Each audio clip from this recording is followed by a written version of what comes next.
Wake up about 2 hours later. I pick myself up, orient myself, and start heading back towards the kayak. I get to where the kayak was, and it was gone. The rope is still tied to a mangrove, but the middle is chewed through. It finally hits me. The kayak is fucking gone. My tent, most of my food, water, other gear, and, most importantly, my transportation is gone. I decide to get to dry land, as I don't want to be in the mangroves at night. I get to dry land, eat a granola bar, and decide to head northeast in the morning, to try and get help. I fall asleep with my head on my pack and next to a fire. I wake up, only 4 hours later, to the noise of howling. Wolf howling. Once again baffled, seeing as they should be extinct around here, I shine my light into the brush. I see an absolutely gargantuan wolf, bigger than I've ever seen.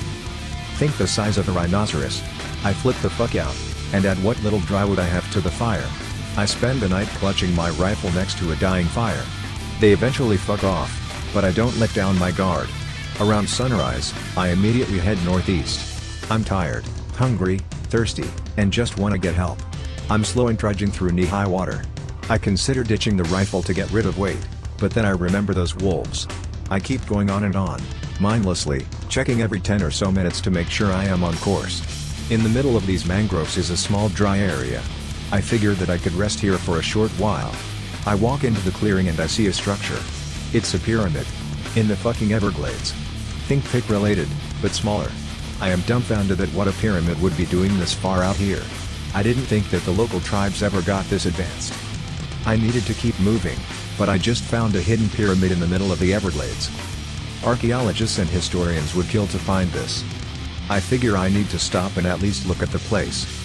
I climb up to the top, and there is a pit. Just a dark pit. Out of the pit I can hear something faint.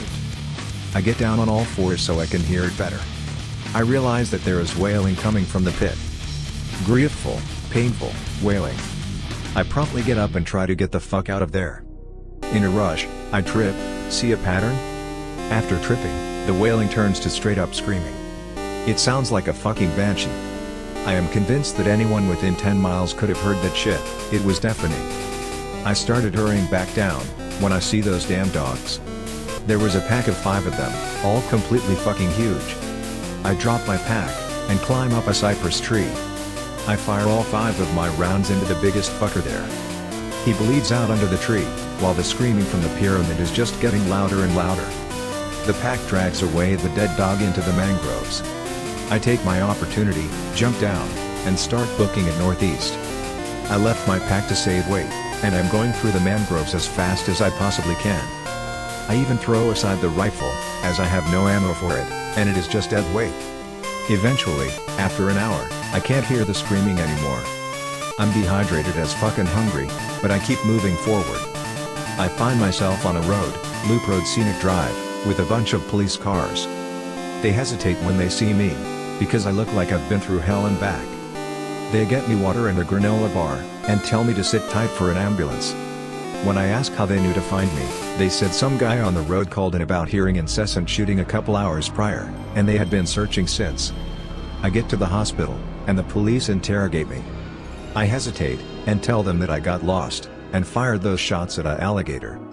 They accept it, and leave me alone. My family comes up in hysterics to see me. I confide in my dad about what actually happened. Naturally, he doesn't believe me, and said that the dehydration must have made me hallucinated. I go home and keep bringing it up. Eventually he has me admitted to a psychiatrist for delusions and hallucinations. Gee, thanks Dad. I've brought the story up to 2 different people, and both had the same response. I'm never going back to that place again, and I just want to forget about this, but I felt like I needed to tell someone. I don't care if you believe me or not, as no one else does, I just needed to get it out. I don't know what I found out there, and it will probably stay that way. Good night/x/, I'm going to bed. Just woke up, figure I may as well answer a few questions before I head out for the day. Good tale, Floridanan. Did you feel any Indiana Jones vibes at all? Or just terror? Upon discovering the pyramid, I was still in survival mode. I guess I had a little bit of an Indiana Jones vibe, hence why I climbed to the top, but I mostly just wanted to get out of the Everglades as quick as possible. Cool story, bro. Take someone else to that pyramid and get rich. Take me there, Anon. Let's hunt some spirits and wolves together. Bringing a /K/ a nut might actually help you out on this one. There is no way I am going back there. I steer clear of the West Everglades after that incident. Even if I did, I'm not 100% sure I could find the place again. You are a schizo, it was dehydration. Mind you, I had heard and seen the wolves before I was dehydrated. I had a half-full water bottle with me after I lost the kayak, and by the time I saw the pyramid, I had been dehydrated for less than 24 hours. Fuck huge native, wolves, get BTFO'd by explorer and his rifle. Classic.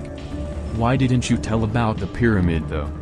Go to some archaeologist or college professor and tell them you found some pyramid on the forest. Don't include the wolves or screaming, just the structure. Maybe get some other guys to see it. If I go up to any archaeologist or college professor, I doubt they would believe me. Finding a pyramid in the Everglades is unbelievable, and would rewrite the history of the whole region. Most people don't believe it, let alone waste resources or time on it. I'm back, figure I may as well answer more questions. Tell me the general location, I'll gladly die for some actual spooky shit, my dude. I don't suggest it. You could easily die out there, even without the paranormal jazz, exposure and dangerous wildlife. And please get to know the area first. Or, better yet, don't go at all. I've attached a better, more updated map, starting at Chokoloskee, where I first pushed off with my kayak. The green line is the first day, red line is the second day, purple line is the third day, and orange line is the fourth day. All black dots are where I camped or where I got picked up. I had to navigate through mangroves and crap on foot for the fourth day, so I figured that the temple could reasonably be anywhere in the orange circle, with the orange dashed line just being an approximation.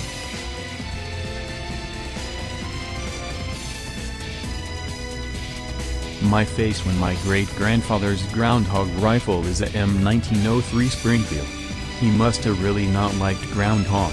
Heck, I thought the same thing when I was given the rifle. You were supposed to go into the pyramid and find a great sword in the clutches of a mummified Atlantean king and use it to cleave off your shackles and hew the Hyperborean dire wolves asunder with the great ancient blade and your iron thews while you call out an oath to Crom. But instead you fucked up so bad you not only failed to take revenge on the Serpent King who took your father's sword, but you let the reptiles have your great-grandfather's rifle too. Why the fuck would anybody kayak through a giant sweltering alligator spawning pit to begin with? There are campsites scattered along Lost Men's River. Some picnic benches etc. Have a look around on Google Maps. It would be cool if it wasn't fake and he actually confirmed the existence of the pyramid-like structure off that river. Your comment made me chuckle. Why the fuck would anybody kayak through a giant sweltering alligator spawning pit to begin with? Another Anon already pointed it out, but the outer area, where I was kayaking in the first 2 days, have designated camping areas about every 2 or so miles. I suppose something about the area is just charming to people. I go because I like the area, and I like isolation, hence why I went even deeper. Not faked, but I appreciate the article. I've heard about other pyramids around the Everglades, but there seems to be only mentions of them here and there. I've also heard about one near the Lost Man's River, but I believe that their story says they just viewed the temple from a distance, never visiting it. Why the fuck would anybody kayak through a giant sweltering alligator spawning pit to begin with? He asks. Florida man.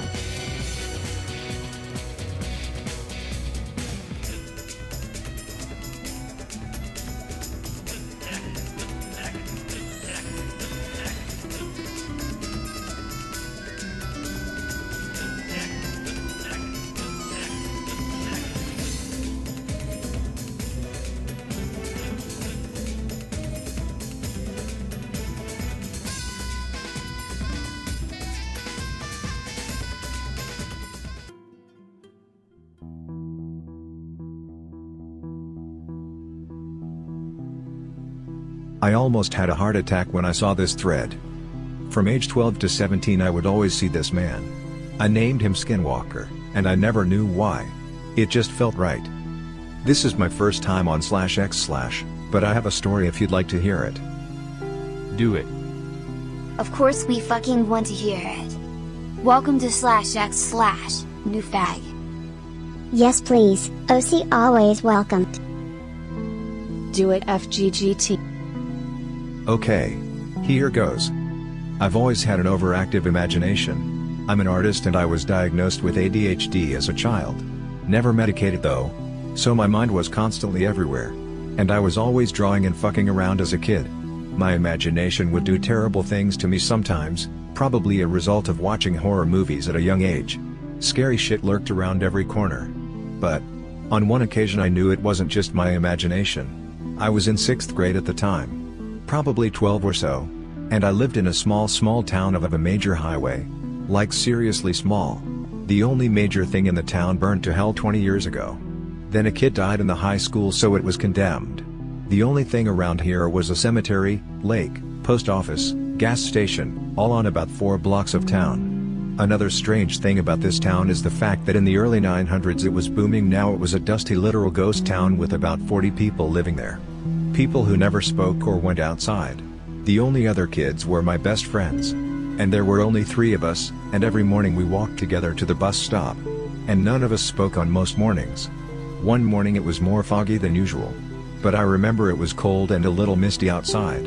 My uncle, now deceased, grew up here and he always told me fucked up stories about this town. He told me to watch myself, strange shit was going on here. But he was kind of loony. So I didn't worry about most times. This morning though.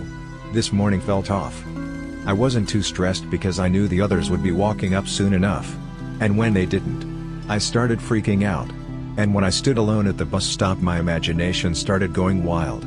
I was in the middle of imagining a set of eyes in the mist when from about 10 feet away from me to the left I remember seeing something walking. This was absolutely real. I remember every detail. It was a man. In shape and stature. But the way it walked seriously makes my bones numb. Slow and rhythmic. Like it was floating. My 12-year-old eyes bulged out of my skull and I remember freezing in terror. Good God. I can't even stop shaking while typing this. Then he looked at me.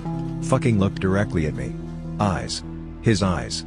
They were so far apart they were almost on the sides of his head which was oblong. Like, I don't know. A sideways egg but not that long. And he had a small nose in the center. Absolutely hairless. No hair. Just pale dirty white skin. With crooked jagged yellow teeth underneath a disgusting smile. I've seen a ton of creepypasta threads and heard almost exact descriptions of ghouls and I've wondered if maybe they saw who or what I saw but it's never the same. He didn't leave me until the headlights of the school bus came over the hill. Then without taking his eyes off of me he raised one hand and waved. But not like goodbye wave. More like a see you around wave. Then walked slowly away from the spot he stood for what felt like an eternity. When the bus pulled up I was crying. I don't know why. I don't remember what triggered it. But the driver had to call the school who called my mom who came and picked me up. I tried telling her what I saw. But she didn't believe me. She said that it was probably just a guy in a mask fucking with me. I knew it wasn't. I know it wasn't because for the next 5 years of my life he was there. Watching me. Watching his favorite TV show. For the first few months his appearance sent me into a terrible frenzy of crying and screaming. And my mom who was single most of my childhood worked second and third shifts to keep her house, was never there at night or afternoon to watch me. So I never had anyone to tell.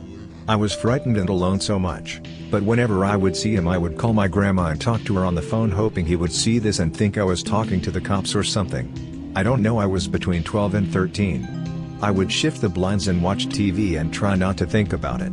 He only would make appearances like once a week. So it wasn't an everyday kind of thing. Then at some point